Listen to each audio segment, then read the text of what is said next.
Class A sectional loaded with talented teams, several of them right here in the Wabash Valley. It's maybe the best matchup of the night on paper. North Vermilion paying a visit to South Putnam.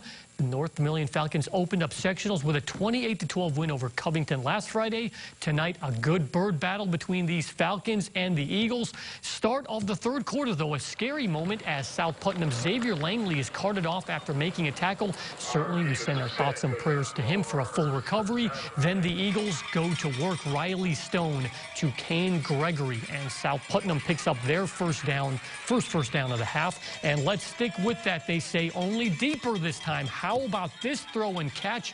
And the Eagles score on the drive to make it 21-13. But then the North Vermilion defense rises up. Wyatt Reynolds with a play of the night nominee. What a pick there. Worth another look in slow-mo. Everything looks good in slow-mo. Great job by Wyatt. And the Falcons fans are saying, hey, we need more cowbell. Yes, thank you.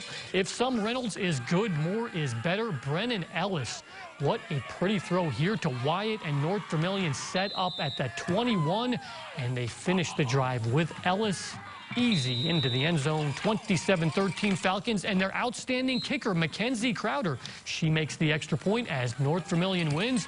They'll host Park Heritage next Friday night. The first game was amazing. We'll see what the playoff game delivers.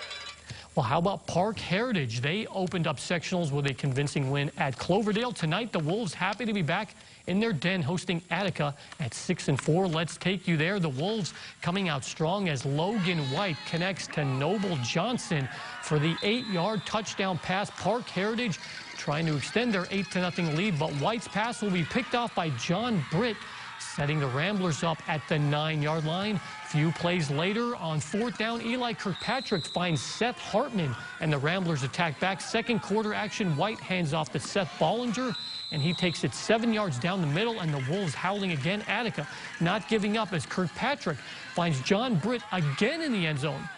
And the Ramblers are hanging on. The Wolves prove to be strong for the Ramblers as Park Heritage rolls on to beat Attica 44-26.